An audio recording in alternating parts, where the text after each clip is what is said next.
Deuxième vidéo sur SketchUp. On va lister d'abord les outils. Alors, les outils. Je rappelle, l'outil principal, c'est la flèche noire. Vous y accédez par la barre d'espace. Et voilà. Et en y accédant par la barre d'espace, vous pourrez sélectionner vos objets. Donc là, je vais pouvoir sélectionner Chris sur ce document. Je clique ailleurs pour désélectionner et voilà. L'outil que nous avons juste à côté, c'est l'outil de création de composants. Alors c'est dommage qu'on ne puisse pas créer des groupes directement, j'aurais préféré, mais c'est l'outil de création de composants. Évitez cet outil-là, on fera plutôt des groupes, à moins que vous ayez une étagère à créer. Et si vous voulez en fait dupliquer ces étagères et faire en sorte que toutes ces étagères aient la même dimension et la même couleur, et si vous modifiez une d'entre elles et vous voulez que toutes les autres étagères se modifient en même temps, à ce moment-là, nous ferons des groupes. Pour faire du bâtiment, là pour l'instant, il n'en est pas question. Nous ferons que des, enfin, nous ne ferons pas des composants, nous ferons des groupes. Le pot de peinture qui permet en fait de peindre des objets, la gomme pour supprimer, et en dessous, sur cette seconde section, ça sera la section du dessin. Donc je vais prendre l'outil de base, qui est la ligne, accessible avec la touche L. Je fais un clic à un endroit. Attention, regardez bien en bas à droite, vous devriez avoir la longueur qui s'inscrit. Normalement, il y a les 3 zéros après la virgule parce que vous avez paramétré l'unité dans Info sur l'entité. Et lorsque le trait est noir, en fait, vous ne savez pas du tout par rapport à quel axe il se cale. Donc, vous allez faire un trait en diagonale. Mais si ça se trouve, ce trait-là, si je le monte, vous ne savez absolument pas s'il est à la verticale ou s'il est en profondeur. Et apparemment,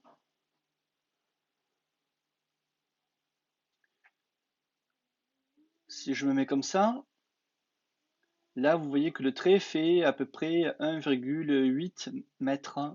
Donc, par rapport à la hauteur du bonhomme, je pense que c'est correct. Maintenant, je le refais. Là, vous voyez par exemple, le trait il fait 9 mètres. En fait, le trait est en train d'être créé en profondeur. Quand le trait est bleu, il est aligné selon l'axe vertical. Quand le trait est vert, il est aligné sur l'axe de profondeur. Et quand le trait est rouge, il est aligné sur l'axe des longueurs. Si vous voulez forcer le trait à ce qu'il soit vertical, vous appuyez une fois sur la flèche haute du clavier et vous avez une contrainte verticale. Donc vous avez le trait bleu qui s'affiche en beaucoup plus épais. Quand vous appuyez une fois sur la flèche droite, ça vous obligera à faire un trait uniquement aligné sur l'axe rouge et une flèche gauche permettra d'accéder à l'axe vert ou à l'axe des profondeurs en l'occurrence. Donc il y a une contrainte. Si je rappuie sur la même flèche, droite, haute ou basse, selon comment elle était verrouillée, vous avez le trait d'accord qui est totalement libéré. Quand le trait est rose, magenta, il est perpendiculaire à une face. Alors vu que c'est Chris là qui est comme modèle, ça donne pas beaucoup de représentation. Mais s'il est magenta, ça veut dire qu'il est perpendiculaire à une face. Pour l'obliger à ce qu'il soit perpendiculaire à une face, c'est la flèche du bas. Mais là, ça ne va pas fonctionner puisque mon trait n'est pas connecté à une autre forme. Donc pendant que je dessine mon trait, si je veux faire en sorte que le trait ait une valeur précise, soit je tape la valeur directe et je dis 2 mètres, 2, entrée. Vous voyez, le trait, il fait 2 mètres.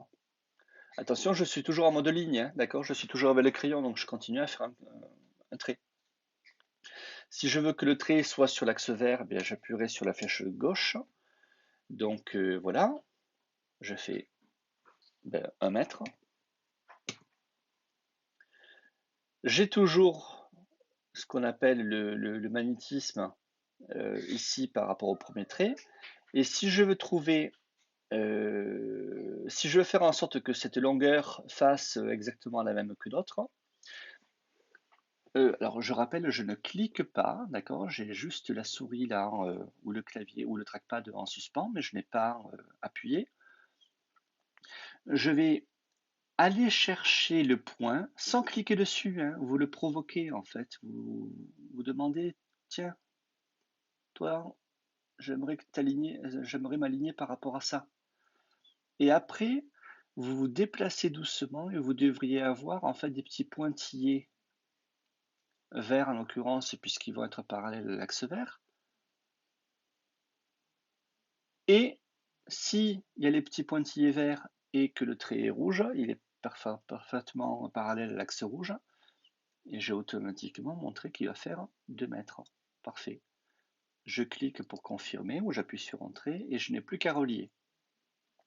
En reliant, comme les 4 côtés vont être fermés, j'ai automatiquement une face qui se fabrique.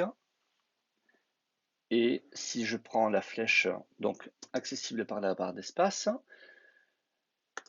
je fais la sélection, clic droit pour info sur l'entité, et effectivement, j'ai 2 mètres carrés puisque j'ai une superficie de, j'ai un trait de 2 mètres sur 1 mètre. Double-clic pour supprimer cette forme. Donc la ligne va nous permettre de faire des traits.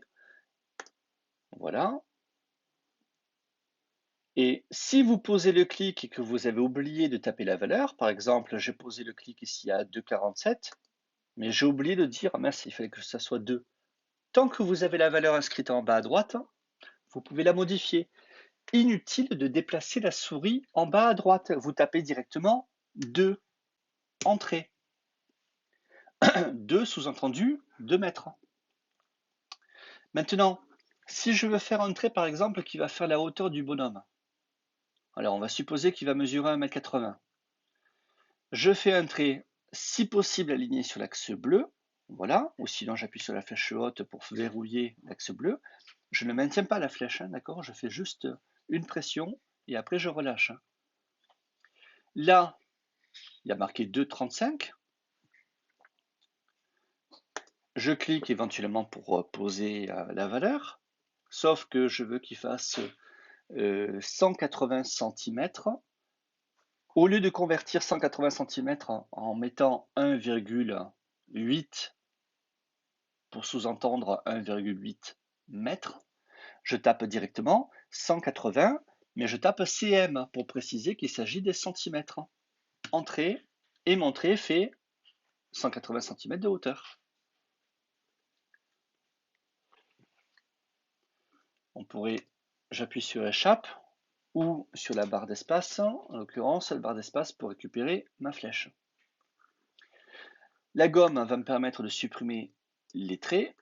Voilà, mais j'aurais pu les sélectionner et appuyer sur la touche de suppression. Autre façon de faire, je prends l'outil rectangle, je fais un clic sur la face, voilà, vous voyez que j'ai les cotations. Les cotations sont séparées par un point virgule. Donc si je fais à nouveau, si je pose ma cotation, tant que la cotation est inscrite en bas, je peux dire, j'ai envie de faire par exemple 2 mètres sur 3, 2, point virgule, 3. Entrée, sous-entendu, 2 mètres sur 3.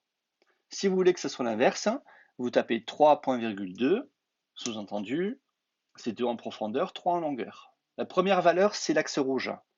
La deuxième valeur, c'est l'axe vert. Donc si je fais en fait un trait comme ça, première valeur, vous voyez, le 0,74 là, c'est bien la longueur de l'axe rouge, et le 6,98, c'est sur la longueur de l'axe vert.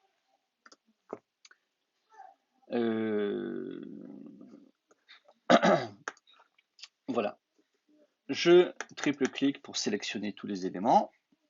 Je rappelle, un clic l'élément, double-clic l'élément ainsi que les arêtes qui sont connectées, triple-clic, tout. Et je supprime.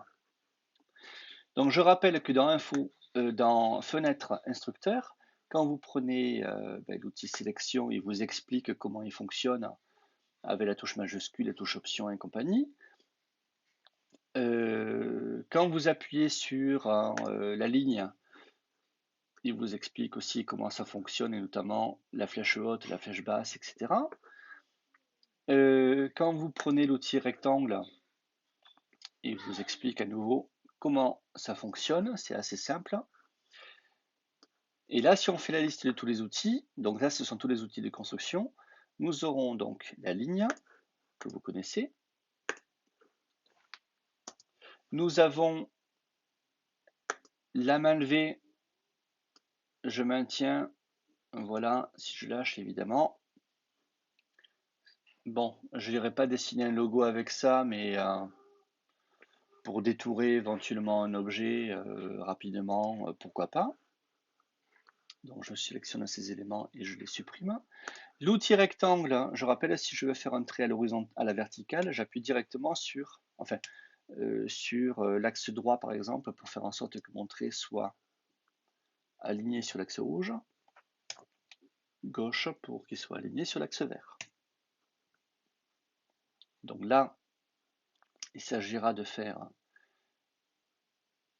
de changer les cotations à nouveau, donc 1.2, voilà, là j'ai un rectangle de 1 mètre sur 2. Autre type d'élément, celui-là, il va me permettre de faire des objets et de les incliner en même temps. Vous voyez? Donc là, la valeur, en fait, il faut d'abord taper l'angle et après la longueur. Donc je vais faire en sorte qu'il soit à 45 degrés et qu'il fasse 1 mètre. Je fais 45.1 et là il est à 45 degrés et il fait 1 mètre de longueur. L'outil cercle, attention, le cercle n'est pas un cercle dans SketchUp. Le cercle est un polygone de 24 côtés dont on a lissé les arêtes pour donner l'illusion que ça serait un cercle. Donc là, il y a 24 côtés par défaut. Un clic, je tire, je donne le rayon 1 mètre, entrée.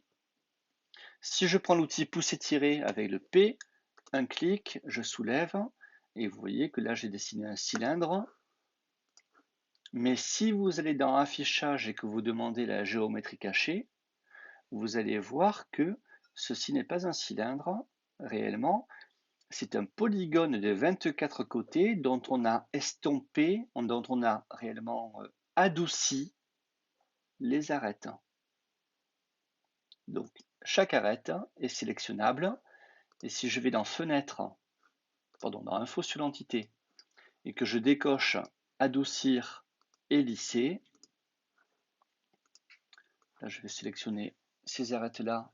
Donc je peux les sélectionner comme ça en les englobant, mais il faut vraiment que tous les éléments fassent partie de la sélection, mais pas les faces. Donc j'appuie sur majuscule pour désélectionner les faces.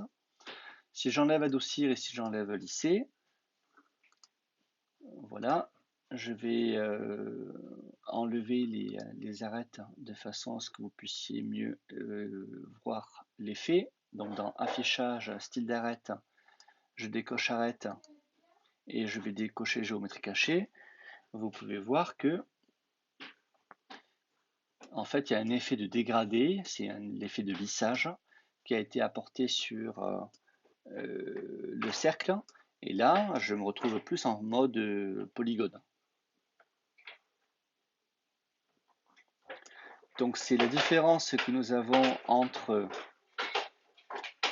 le cercle et le polygone qu'il y a juste à côté. Là, il n'y a que 6 côtés, mais je pourrais augmenter le nombre de côtés. Si je tape 12, entrée, là j'ai un polygone à 12 côtés. Pousser, tirer, clic, je soulève, et vous voyez automatiquement en fait les faces là se dessiner. Si je retourne dans style d'arête et que je recoche arête, là vous voyez bien en fait que les arêtes sont bien identifiées, mais si je les lisse, je pourrais donner l'illusion que c'est un cylindre dont on a lissé les angles.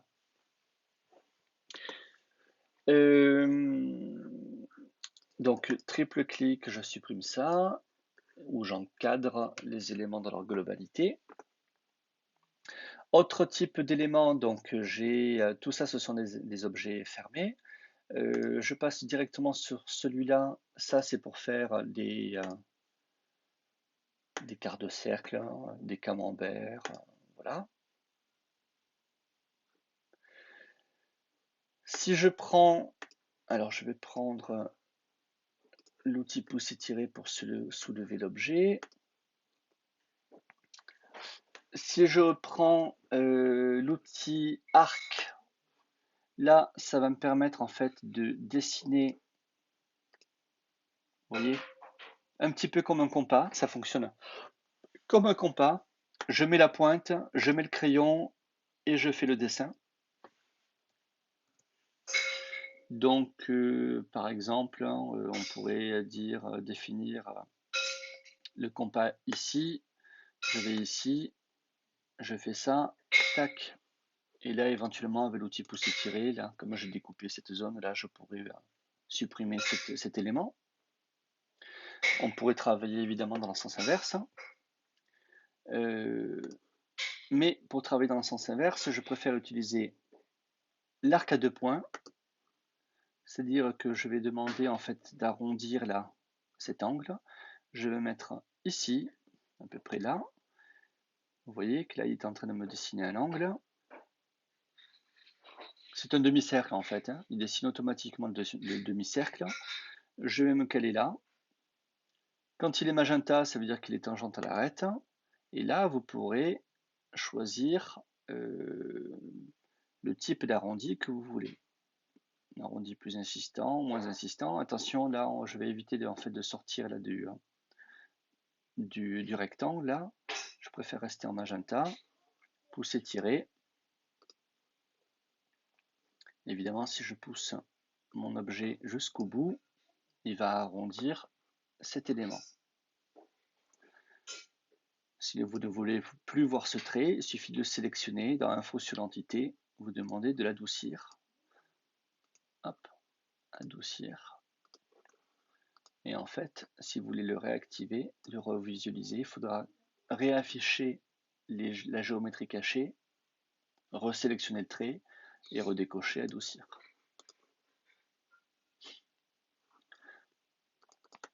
Autre possibilité, autre type de dessin, je refais pousser tirer. Si vous avez dessiné une porte par exemple comme ça, et j'aimerais dessiner en fait l'arrondi de la porte, je prends toujours l'outil arc, je clique à l'extrémité à gauche, l'extrémité à droite, j'ai plus qu'à soulever. Vous sentirez un petit magnétisme dès que le cercle est parfait, demi-cercle, mais vous pourriez aller beaucoup plus ou beaucoup moins, comme vous voulez. Avec la gomme, j'efface le trait, et soit je sélectionne la face et je la supprime. Donc là, on fait notre cube, c'est comme si c'était une feuille de papier. Hein. Voilà. Soit je fais un pouce étiré pour simuler un petit peu la profondeur du mur et je supprime cet élément. Ou au contraire, je fais le pouce étiré de ce côté-là et je supprime cet élément pour identifier la porte. Si je veux reboucher la porte, il faudra que je refasse un crayon. Je relie ces deux éléments, vous voyez. Avec la gomme, je supprime les traits qui ne m'intéressent pas. Et en affichant la géométrie cachée, il faudra aussi que vous supprimiez tous les traits qui ont été poussés tirés et qui ne servent à rien. Donc ça, c'est grâce à un nouveau mode radiographie, enfin radiographie, mode transparence. Autre élément, l'arc à 3 points. L'arc à 3 points peut être aussi intéressant dans certains cas. Je fais un clic, voilà, tac, et ça va me permettre en fait de trouver le centre d'un élément, notamment quand on a des bâtiments en fait en courbe. C'est assez facile à utiliser. Le dernier, nous l'avons vu. Dans les outils, donc l'outil déplacement. L'outil déplacement, je rappelle, si je fais un rectangle, ce rectangle, pour faciliter ma sélection et surtout pour éviter de faire à chaque fois double clic pour le sélectionner, alors je vais faire un pouce étiré quand même. Donc là, ça voudrait dire qu'il faut chaque fois que je fasse 1, 2, 3 clics pour le sélectionner complètement. Autant en faire un groupe direct. Donc je crée un groupe.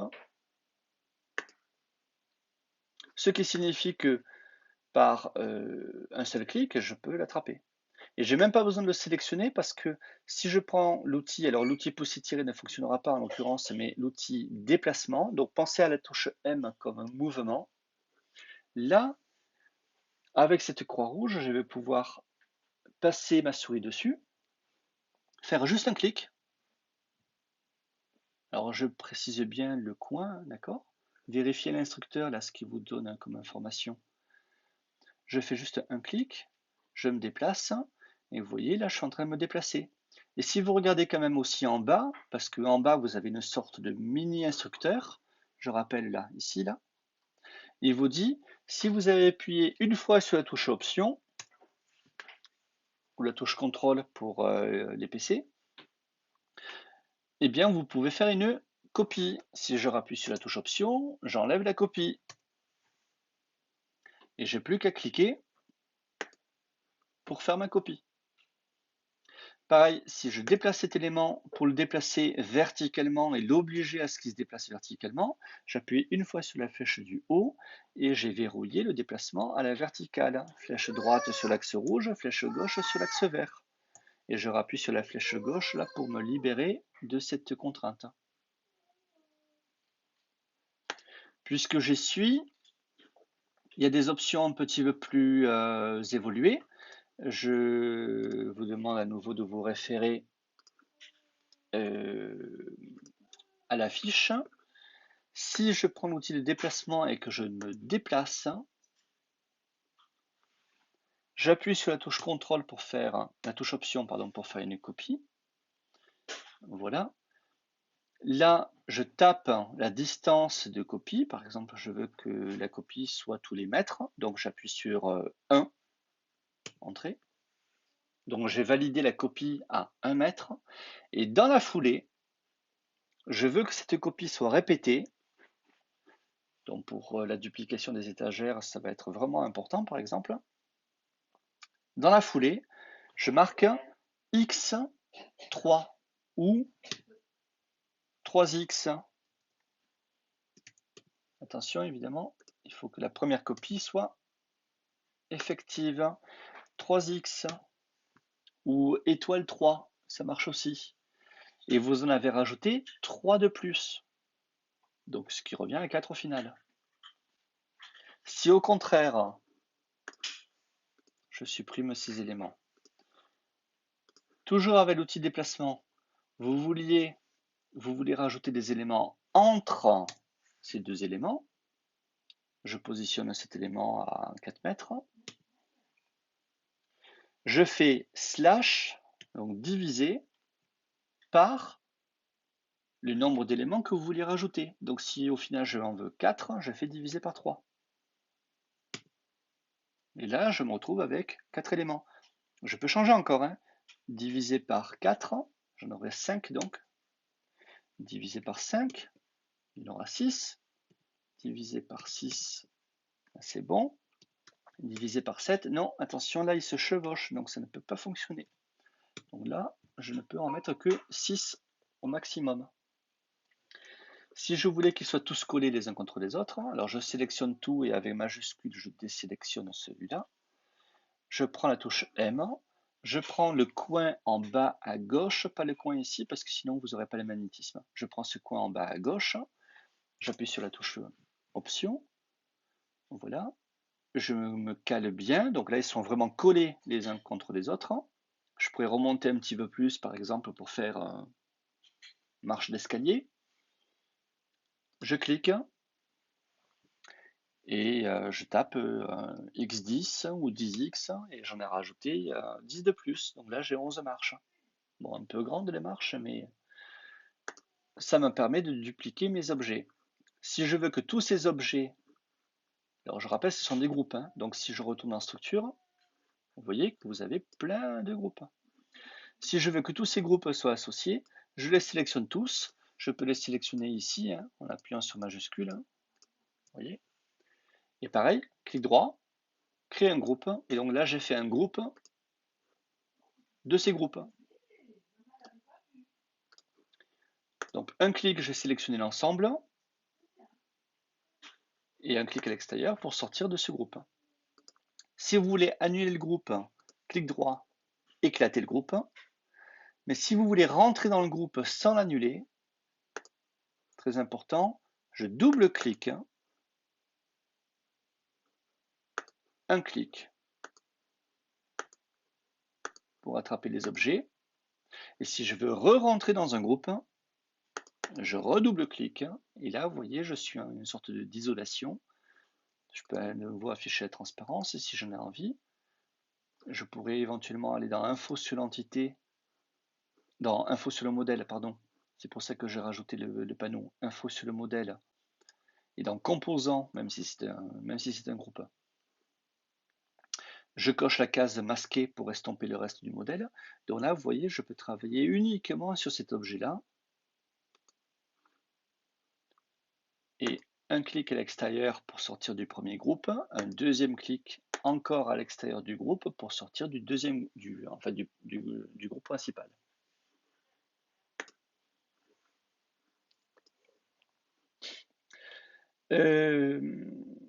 Enfin, pour les autres outils, donc déplacement, pousser, tirer, ça c'est vu.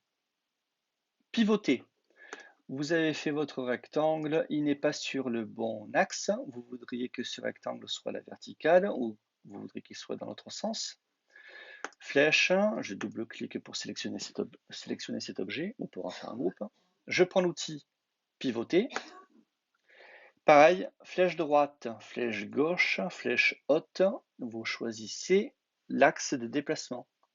Si je veux me déplacer tout simplement comme s'il était face au ciel, je choisis par exemple sur le milieu, soit un coin. Je vais chercher un élément, clic, et je tourne. Et je tape la valeur de rotation. Si je veux qu'il tourne de 90 degrés, je tape 90 entrée. Si par contre je veux le redresser, j'appuie sur la flèche de droite ou la flèche de gauche. Tout dépend de l'axe sur lequel vous voulez le redresser. Donc là, j'aimerais le relever. Je choisis l'angle, je ne me mets pas n'importe où, je préfère me mettre ici. Donc ça sera la base, ça sera le sol. Un clic, je vais chercher là-haut, un clic, je redresse, je tape 90, entrée, et il est à la verticale. Je rappuie sur la flèche, la barre d'espace ou la flèche noire. Je clique à l'extérieur pour sortir de ma sélection. Et voilà. On peut faire ça aussi sur un trait uniquement. Je prends l'outil pivoter, je clique sur, alors là je suis parfait, l'axe rouge s'est automatiquement créé, nickel. Je prends cet élément et je peux aussi faire une rotation.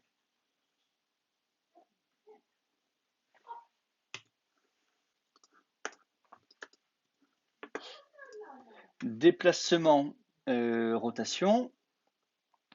Donc vous pouvez déplacer n'importe quelle arête.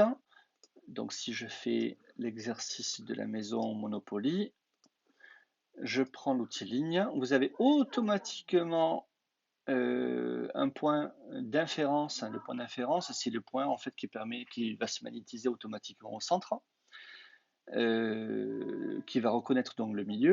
Je peux faire un point d'inférence ici, voilà, et je prends l'outil croix rouge, déplacement, je me mets sur le trait, un clic, pour ne pas me déplacer n'importe comment, j'appuie sur la flèche haute, et j'ai la maison type Monopoly.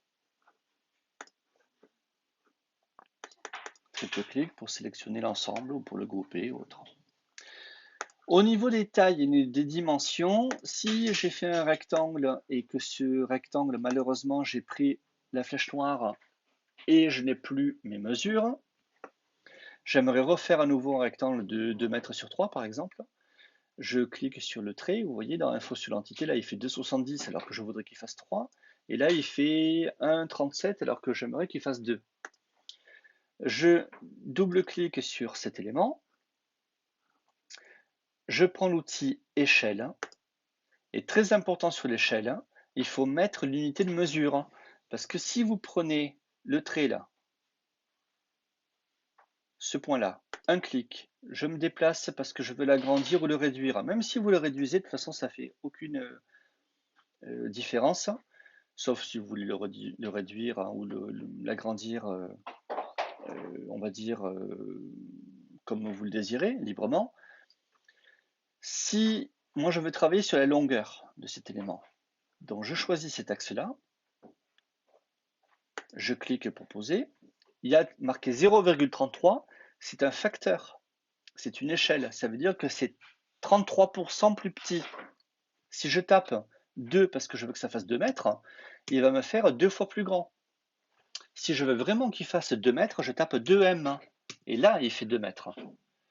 Je prends cet élément-là, peu importe que j'aille dans la profondeur, en le réduisant ou en l'augmentant, peu importe, je tape 3M, entrée, et là si je reprends la flèche, barre d'espace, et que je sélectionne ce trait, info sur l'entité, il fait bien 3 mètres, ça fait bien 2 mètres, et la surface, ça fait bien 3 x 2, 6 mètres carrés. Donc très important de mettre les unités de mesure. Autre outil de décalage. L'outil de décalage va permettre d'agrandir ou de réduire cette face de tant de mètres, centimètres, millimètres. Donc si je veux par exemple faire une épaisseur de mur de 20 cm, je fais un clic, je tire vers l'extérieur, peu importe la valeur, vous tapez 20 cm, 20 cm ou 0,2 si vous préférez. Voilà, j'ai dédoublé ma forme, ce qui va me permettre de faire pousser, tirer, soulever de, par exemple, alors un appartement, ça sera 2,50 m, mais en général, les commerces, c'est plutôt 3 mètres. Donc 3 mètres. Là, j'ai soulevé en fait mon mur de 3 mètres. Voilà. Je fais l'outil rectangle pour dessiner une porte ou une fenêtre. Une fenêtre, c'est une porte. Accès handicapé, par exemple, ça va être au moins 0,8, 80 cm, point virgule, 2 mètres, si je ne me trompe pas. Je crois que ça fait plus de 80 cm là, pour les accès handicapés. Je fais un pouce étiré. Alors surtout n'essayez pas de supprimer cette face parce que sinon vous allez effacer qu'une partie là, de cette feuille. Il vaut mieux que je fasse un pouce étiré et normalement je devrais sentir un nouveau de point d'inférence. Il me marque distance à 0,2. Comme je suis pile à la même distance que l'épaisseur du mur, eh bien j'ai automatiquement un trou qui s'est créé et j'ai la porte qui a pu se réaliser. Dernier outil, l'outil Suivez-moi. Alors ça, c'est une autre façon de faire. Je prends ça. Je pourrais prendre par exemple l'outil Arc pour dessiner. Voilà, je prends la gomme pour supprimer. Ah, je l'ai mal fait. Voilà, voilà. Donc j'ai double-cliqué là pour que ça aille plus vite, pour fermer cet élément-là. Je recommence. J'ai pris l'outil arc à 2 points. Voilà. Double-clic. Vous voyez, il supprime automatiquement l'extérieur.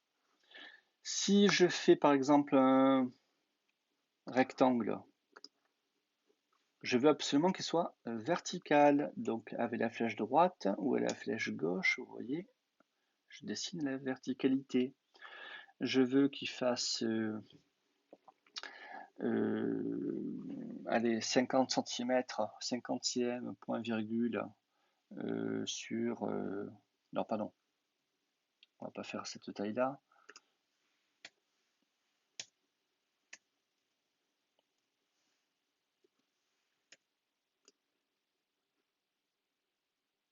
Voilà, on va faire allez, 20 cm, donc 20 cm à nouveau, point virgule 1 mètre. Voilà. L'outil suivez-moi, en fait, va permettre de faire une forme, faire en sorte que cette forme-là va se créer automatiquement malgré les arrondis, malgré toute la complexité qu'il pourrait y avoir dessus. Ça peut être assez créatif, mais notamment dans le packaging. Mais là, si vous avez des murs circulaires et que vous voulez travailler à la verticale, ça pourrait éventuellement être une façon de faire. La technique est la suivante. Je sélectionne l'objet à faire suivre. Je clique sur l'outil Suivez-moi. Vous inquiétez pas si vous perdez la sélection, mais si vous lisez bien en bas, il vous marque sélectionner la face à extruder, ici là. J'ai qu'à cliquer sur la face.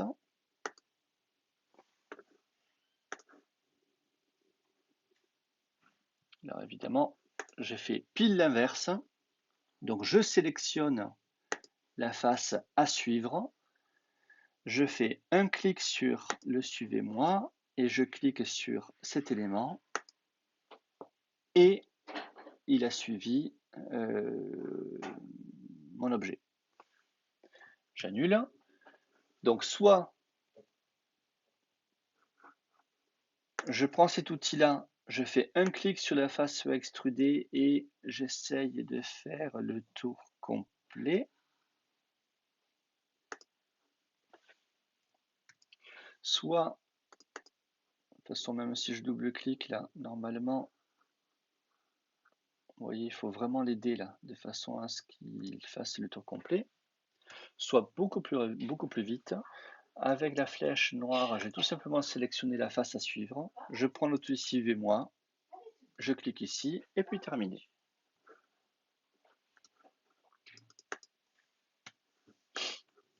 Les outils en bas, ensuite, ce sera les outils maîtres. Outils maîtres, ça va vous permettre de mettre des petits éléments du style je veux faire un repère à 1 mètre, donc voilà, j'ai dessiné mon repère à 1 mètre. Il est sélectionnable avec la flèche noire et on peut l'effacer.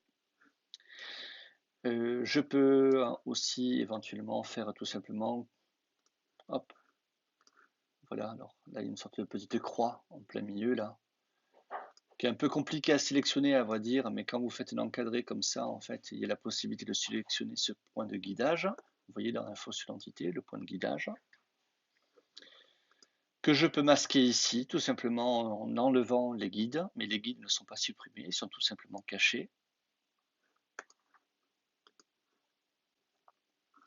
L'outil cotation pour ajouter des valeurs, ça c'est très bien quand on veut faire un plan. Mais ces valeurs-là seront importantes pour du packaging, mais pas pour de la représentation d'espace comme ça. Le rapporteur pour mesurer les angles. Un outil d'indication pour dire bon ben ça fait telle surface, mais vous pouvez aussi changer les valeurs. Donc si vous avez envie de dire que ça c'est la cuisine, voilà. Après il faudra changer la police de caractère dans info sur l'entité, vous voyez, toujours dans info sur l'entité, c'est là où on va changer la police. Ça, c'est pour changer l'orientation des axes, on va voir sur l'importation d'un plan. Ça, c'est pour dessiner du texte en 3D. Donc, si vous avez envie d'écrire l'enseigne en 3D, pourquoi pas. Outil orbite que vous connaissez pour la rotation. La main qui est accessible aussi avec l'outil orbite et la touche majuscule. La loupe pour zoomer, dézoomer, mais il suffit en fait d'utiliser 2 doigts au trackpad ou la molette de la souris pour zoomer. Donc je ne vois pas trop l'intérêt d'utiliser. Ça, c'est pour cadrer directement. Donc si je cadre directement sur la tête du bonhomme, voilà. Celui-là, les flèches rouges autour de la loupe qui vont me permettre en fait de faire un zoom et de visualiser en une seule fois tout notre document. Ça, c'était la visualisation précédente. Voilà. C'est une sorte de commande Z, mais uniquement au niveau de la loupe. Et les outils de visite. Donc, l'outil de visite, ça va vous permettre de positionner la caméra, ça veut dire positionner l'œil du visiteur à une hauteur précise, une hauteur des yeux précise. Donc ça sera intéressant pour la visite. Dès que j'ai placé mon élément, j'ai automatiquement l'outil des yeux. Et là, en fait, en glissant à droite à gauche, ça va me permettre de visiter. Et j'ai les petits pieds qui vont me permettre de faire la visite et de me déplacer. Regardez dans l'info, regardez à nouveau l'instructeur et regardez à nouveau en bas les options.